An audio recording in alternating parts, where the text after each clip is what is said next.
ورحمۃ اللہ وبرکاتہ۔ دین جو ہے نا وہ ایک مکمل ضابطہ حیات کو بھی کہا جاتا ہے۔ اللہ رب العزت نے انسانوں کو دنیا میں بھیجا تو انہیں ایک دین عطا کیا اور فرما دیا ان الدین عند اللہ الاسلام۔ اللہ کے ہاں صرف ایک ہی قابل قبول دین ہے جو اللہ نے بنایا ہے، وہ ہے اسلام۔ باقی لوگوں نے جو جھوٹے گھڑ لیے اس کی اللہ کے ہاں کوئی ویلیو نہیں۔ اور مذہب جو ہے نا یہ دین الگ ہے، مذہب ایک ہے۔ عمومی طور پر لوگ سمجھتے ہیں مذہب اور دین ایک ہی چیز ہے۔ مذہب ہے ایک طریقہ، دین پر چلنے کے ایک طریقے کو مذہب بھی کہا جاتا ہے۔ طریقے مختلف ہو سکتے ہیں، ادیان مختلف نہیں ہوتے، دین تو ایک ہی ہے جو کہ قابل قبول ہے، برحق ہے۔ ہاں مذہب برحق مختلف ہو سکتے ہیں، کہ ایک اسکول آف تھاٹ جسے کہتے ہیں انگلش میں، یہ ان کا طریقہ ہے، یہ ان کا طریقہ ہے، لیکن وہ دین نہیں ہوگا۔ امام ابو حنیفہ کا مذہب میں یہ ہے کہ جس طرح انہوں نے سمجھا، جس طرح انہوں نے طریقہ کار اپنا بنایا دین کو پکڑنے کے لیے، وہ اپنا انہوں نے ایک مذہب بنایا۔ تو مذہب ایک الگ ہے، دین ایک الگ چیز ہے۔ اب آ جاتے ہیں فرقہ۔ دیکھیں عمومی طور پر ہم حدیث بھی پڑھتے ہیں، قرآن بھی پڑھتے ہیں، اللہ تعالیٰ نے اللہ کے رسول نے بھی فرقہ بنانے سے، ان کے آپس میں فرق کرنے سے منع فرمایا۔ وَاعْتَصِمُوا بِحَبْلِ اللَّهِ جَمِيعًا وَلَا تَفَرَّقُوا۔ اللہ تعالیٰ کے نبی نے یہ تفرقے بازی سے منع فرمایا۔ اب مختلف اسکول آف تھاٹ کو لوگ فرقہ پر سمجھ بیٹھتے ہیں، اس طرح بھی نہیں ہونا چاہیے۔ فرقہ اس وقت وجود میں آتا ہے کہ جب آپ اپنے آپ کو دوسرے مسلمانوں سے فرق کر لیں اور یہ کہیں کہ جی ہم مسلمان ہیں وہ نہیں، یا ہم ان کے پیچھے نماز کو جائز نہیں سمجھتے، ہم ان کے ساتھ کھانے پینے کو جائز نہیں سمجھتے، ہم ان کے ساتھ سلام دعا لینے کو جائز نہیں سمجھتے، یہاں آپ نے ایک فرقہ بنا لیا۔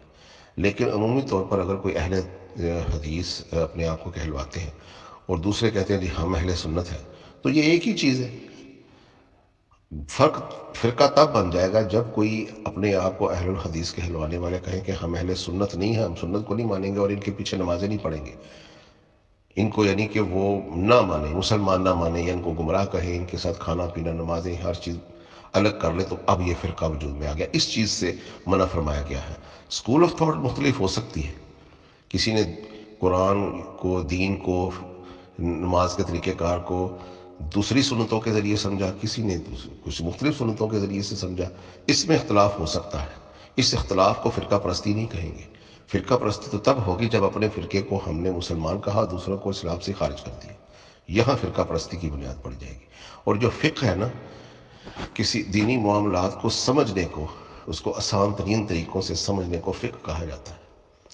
تو یہ فقہ جو ہے نا، یہ اس میں تو بڑی ایک بہتری ہے کہ فقہاء نے دین کو آسان زبان میں لوگوں کو سمجھایا، کیونکہ ہر انسان کا ذہنی جو انٹلیکچوئل ہوتا ہے وہ برابر نہیں ہوتا۔ کچھ لوگ قرآن کی آیات کو پڑھتے ہیں، سمجھ جاتے ہیں، کچھ لوگ پڑھنے کے بعد اس کا ترجمہ پڑھتے ہیں، سمجھ جاتے ہیں، کچھ لوگ پڑھ کے ترجمہ پڑھ کے احادیث کی روشنی میں سمجھ جاتے ہیں، کچھ لوگ پڑھ کے ترجمہ پڑھ کے احادیث کی روشنی لینے کے بعد بھی وہ فقہاء سے فقہ کی روشنی میں سمجھتے ہیں، اور کچھ لوگ فقہاء اور فقہ کی روشنی کے بعد بھی اس کو جو ہے نا وہ مزید آسانی کروانے کے لیے محققین، شارعین، مترجمین، مفسرین سے سیکھ کر اس کی تفسیر میں جا کر سمجھتے ہیں۔ ہر انسان کے سمجھنے کا لیول مختلف ہے، علم کم ہے، زیادہ ہے، اس کی ذہانت کم ہے، زیادہ ہے، تو اس سے وہ فقہ یا فقہ کا سہارا لیتے ہیں۔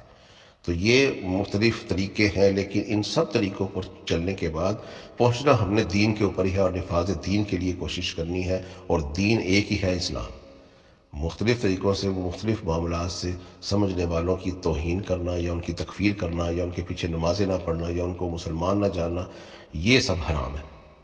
جو کہے لا الہ الا اللہ محمد الرسول اللہ، وہ مسلمان ہے، ہم اس کے ساتھ نمازیں پڑھیں گے، کھائیں گے، پیئیں گے، اس کے ساتھ دشمنیاں نہیں کریں گے، ہم اس کو جو ہے نا اس کی تکفیر نہیں کریں گے، ایکسیپٹ قادیانی اور نصیری، کیونکہ اس کو امت نے ایک اجماع کر لیا۔ امت کے اجماع کے بھی خلاف ہم نہیں جائیں گے، کہ امت نے ایک اجماع کر لیا کہ قادیانی باوجود کلمہ پڑھنے کے یہ کافر ہیں، کیونکہ یہ زندیق ہیں، یہ غلام احمد قادیانی کو اپنا ایک اور نبی بنا بیٹھے۔ اور جو ہے نصیری، انہوں نے حضرت علی کو خدا کہا، لہذا وہ بھی مسلمانوں میں سے نکل گئے۔ تو یہ ایک مختصر تھا۔ السلام علیکم۔